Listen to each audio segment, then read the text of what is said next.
I'm a sustainability and research analyst at the Climate Bonds Initiative. I'm part also of the standards team.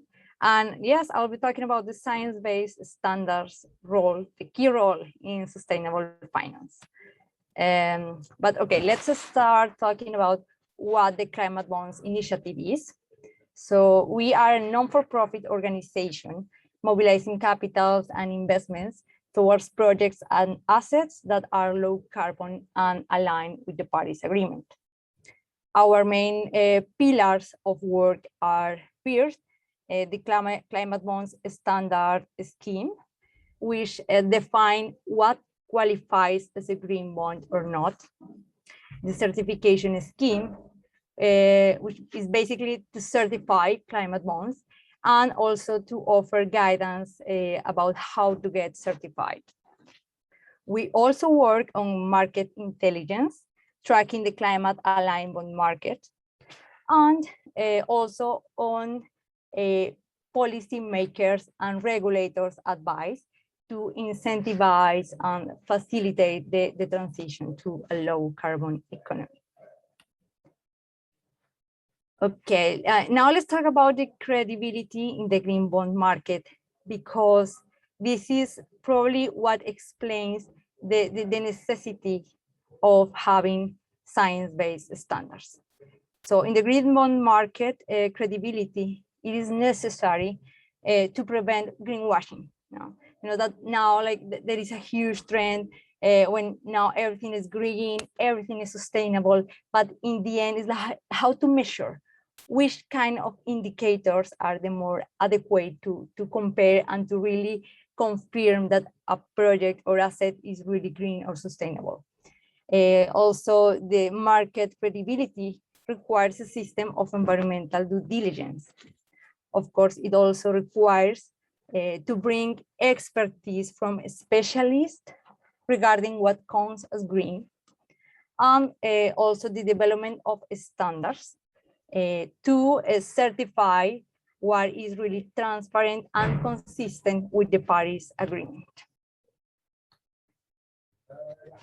Now, let's talk about the certification, the climate bonds certification.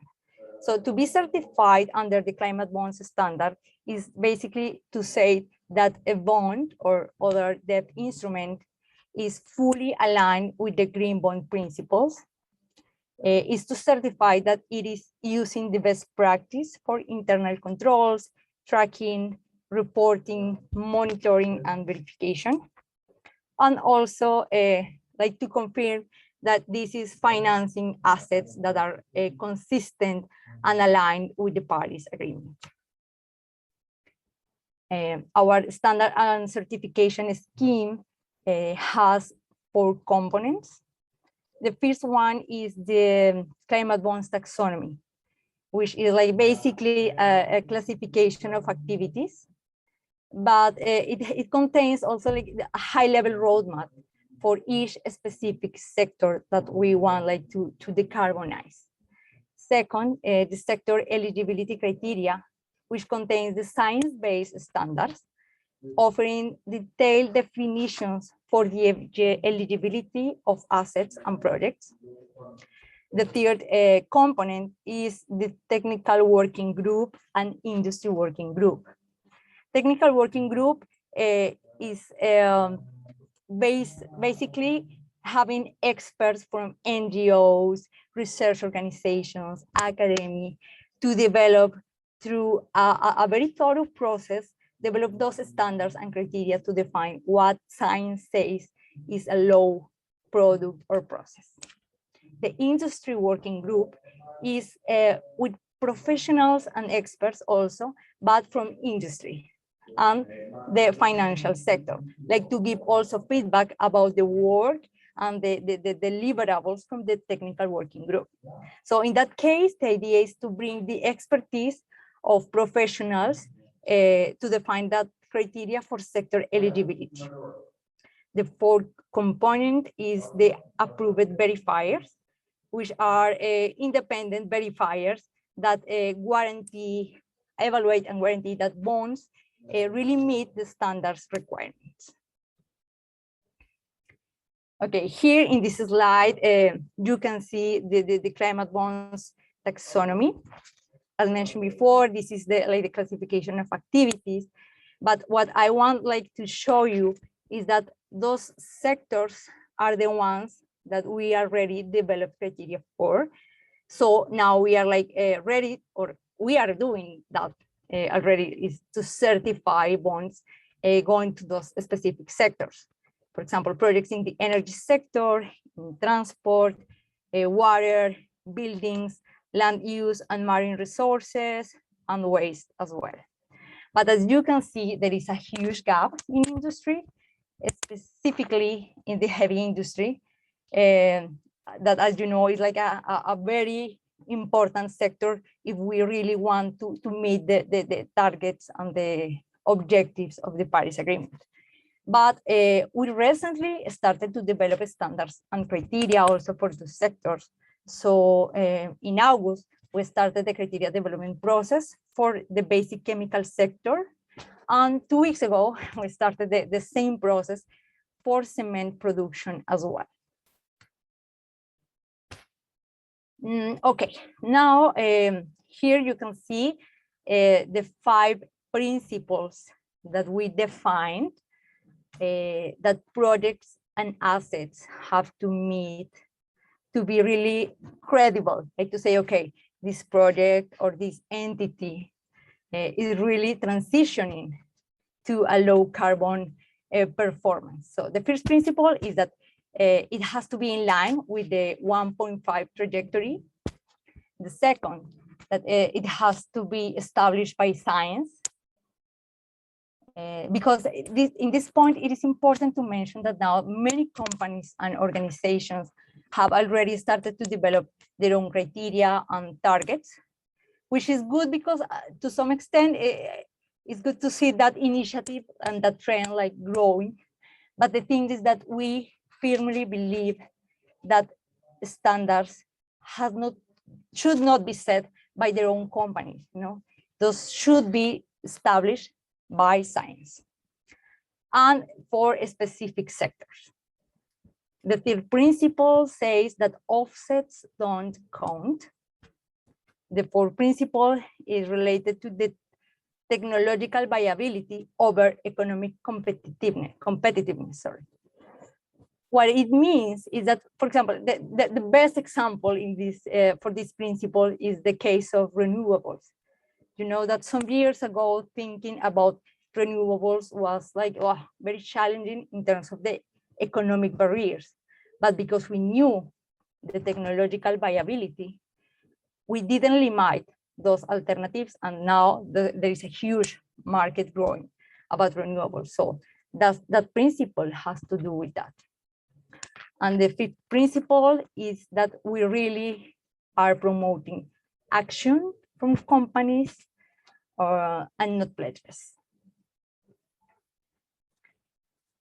Okay, so what we are doing now is basically to evaluate also existing criteria. For example, the EU taxonomy, which is one of the principal existing criteria, and frameworks, of course. In fact, CBI was absolutely involved in the EU taxonomy process. CBI has been pioneering that. But the only difference is that we want to set criteria that can be used globally. That is the main difference. So we are trying to evaluate existing criteria because as you can see there, we don't want to reinvent the wheel. So after evaluating that existing criteria, working with our professionals and experts from each specific sector, we develop the criteria to deliver those global criteria and standards per sector. Now, here you can see that for criteria related to climate change, which is now our main focus, because of course the idea is now to start to incorporate also social criteria and other environmental issues criteria. But now our main focus, as the name of the organization says, is about climate. So we are mainly developing criteria for mitigation and adaptation. So for mitigation in the carbonization of projects, we are defining and developing criteria for low carbon activities today, which is for you to have an idea, like to have thresholds or benchmarks, that most of them are like emission intensity thresholds that you can see there, but also qualitative criteria, like for example, the case of exclusions of activities. Because although we are normally technology agnostics, sometimes it is important also like to define some exclusions or limitations beyond only having a benchmark or a number to classify an activity as a low carbon activity. But beyond that, which is like the short term, because you know that what is low carbon today probably is not low carbon in 10 years. So that is why it's so important also like to define a transition pathway for an entity to align with the Paris Agreement, because that is like the pathway that an entity has to follow to be really meeting those ambitious objectives of emission reduction. And here, regarding adaptation criteria, what we do is like to define assets and activities that are resilient to climate change, because that is also crucial, but that those activities doesn't have to affect the resilience of others.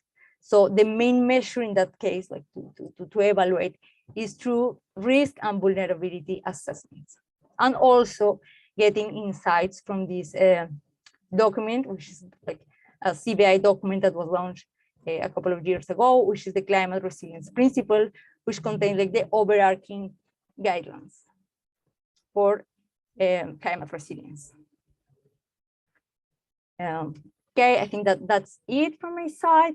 Only like to close is like, yeah, like to highlight again that confidence in the green credentials of green bonds is essential to a sustainable market. So thank you so much. Now I'm open for questions.